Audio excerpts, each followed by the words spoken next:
સત્યની સાથે જનતાનો અવાજ। આપ જોઈ રહ્યા છો 24 ન્યૂઝ નેટવર્ક। તાજા સમાચાર, ઝડપી અપડેટ અને સચોટ માહિતી 24 ન્યૂઝ નેટવર્ક સમાચાર સૌથી પહેલા। કુવાના હત્યાકાંડનો ગણતરીના કલાકોમાં ભેદ ઉકેલાયો। વાવ થરાદ પોલીસે 6 આરોપીઓને બુકણા ગામેથી ઝડપી પાડ્યા। કુવાના ગામે પાન પાર્લર નજીક થયેલા ચકચારી હત્યાકાંડનો વાવ થરાદ જિલ્લા પોલીસે ગણતરીના કલાકોમાં ભેદ ઉકેલી લીધો છે। જૂની અદાવતને કારણે થયેલા આ ગંભીર ગુનામાં પોલીસે ઝડપી કાર્યવાહી કરી કુલ 6 આરોપીઓને બુકણા ગામેથી દબોચી લીધા છે।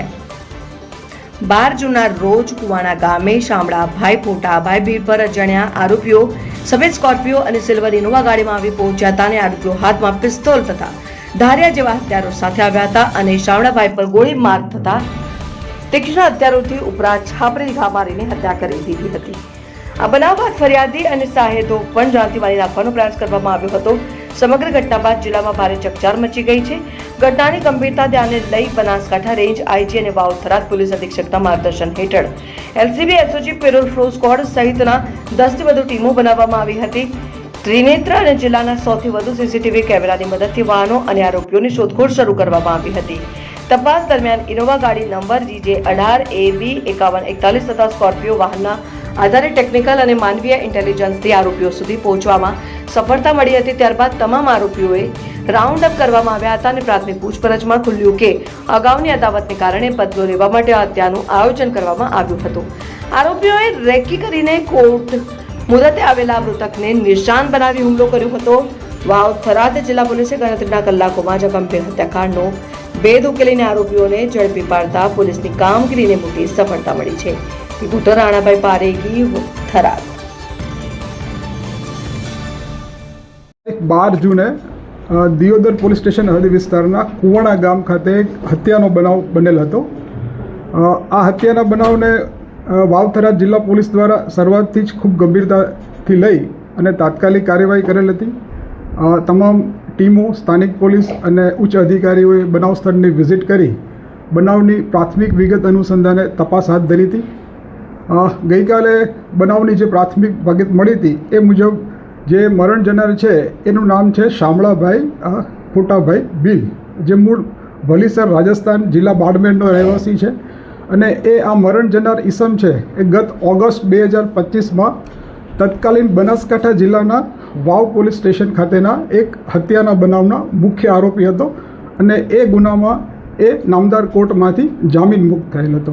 આ ઈસમની હત્યામાં જે પ્રાથમિક સીસીટીવી ફૂટેજ આધારે જે માહિતી મળી હતી એ માહિતી મુજબ ગુનામાં સંડોવાયેલા મુખ્ય 3 આરોપીઓ કે જે સીસીટીવી ફૂટેજમાં પણ જોઈ શકાય છે એ તમે ત્રણેય આરોપીઓમાં કિરણભાઈ સુજાજી ગોહિલ, બીજા છે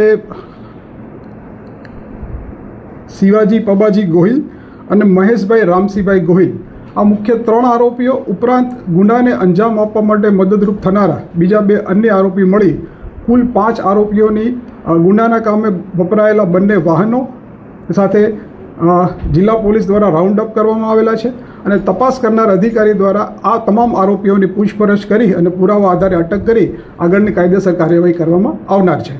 સાહેબ, હત્યા પાછળનું કારણ શું હતું અને કેટલા આરોપીઓ કેટલા સમયથી રેકી કરી રહ્યા હતા? આ હાલમાં જે મરણ જનાર વ્યક્તિ છે એ આશરે લગભગ એપ્રિલ 2026થી જામીન મુક્ત થયેલા હતા, એટલે લગભગ 2-1 મહિનાથી આ લોકો પૂર્વ તૈયારી કરેલ હોવાનું પ્રાથમિક વિગતે જાણવા મળેલ છે અને હત્યાનું મુખ્ય કારણ કે જે આ મરણ જનાર વ્યક્તિ છે એ અગાઉ પોતે હત્યાના ગુનામાં સંડોવાયેલ હોય અને એ દાજ રાખી અને આ ગુનાને અંજામ આપેલ હોવાનું પ્રાથમિક દ્રષ્ટિએ જણાઈ આવેલ છે। હાલ જે આરોપીઓની અટકાયત કરાઈ છે એ ગુનાહિત ઇતિહાસ ધરાવે છે કે કેમ? હાલના જે 5 આરોપીઓ છે એ પૈકી માત્ર એક જે કિરણ સુજાજી ગોહિલ છે એના વિરુદ્ધ એક 324 આઈપીસી 324 મુજબનો વર્ષ 2022માં ગુનો નોંધાયેલ છે। અન્યથા પકડાયેલા કોઈપણ આરોપીઓનો ગુનાહિત ઇતિહાસ અત્યારની સ્થિતિએ નથી। ભેદ ઉકેલવા માટે કેટલી ટીમો બનાવવામાં આવી છે?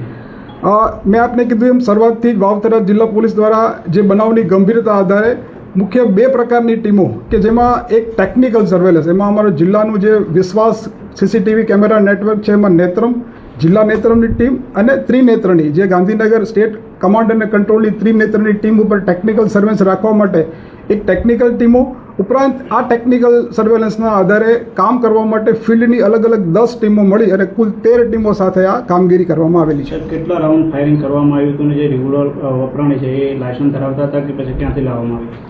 જે સીસીટીવી ફૂટેજમાં જોઈ શકાય છે કે એક કન્ટ્રી મેડ પિસ્તોલ જેવું વેપન વપરાયેલ હોવાની શક્યતા છે.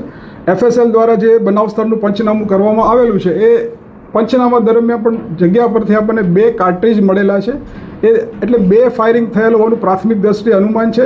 વેપન જે રિકવર કરવામાં આવશે એના આધારે વિગત વધારે મળી શકશે. કાયદો અને વ્યવસ્થા સચવાય એને લઈને આપ શું કહેશો? વાવ થરાદ જિલ્લામાં કાયદો વ્યવસ્થા જળવવા માટે પોલીસ વિભાગ દ્વારા તમામ પ્રયત્ન કરવામાં આવી રહ્યા છે. આ પ્રકારની ઘટના એ ખૂબ નિંદનીય છે અને પોલીસ દ્વારા આ ઘટના ભવિષ્યમાં પણ ન બને એના માટે ખૂબ કાયદેસર કાર્યવાહી કરવામાં આવનાર છે. હા ભાઈ, કાલે જે બનાવ બન્યો એ મારી ગૌશાળા કંબોઈ ગૌશાળા વીર વચરાજ ગૌશાળાની અંદર મેં ગોપાલક તરીકે એમને 12,000 પગારથી ગૌશાળામાં લાવેલા હતા.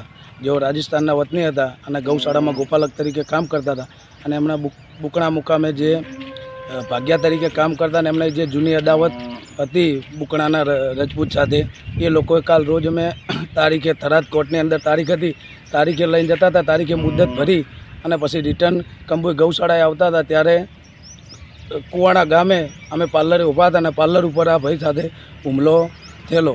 જે ગાડી સ્કોર્પિયો ગાડી લઈને આવેલા અને સ્કોર્પિયોમાંથી 4 માણસો ઉતરી અને ફાયરિંગ કરેલો અને ઉપર ધારિયાના ઘા મારેલા. જે પછી અમે અમારો બચાવ માટે અમે ત્યાંથી દોડી ગયેલા અને એના પછી પોલીસને 112 ઉપર ફોન કરી અને ગાડી આવેલી અને એના પછી અમે ઘટના સ્થળે ગયેલા.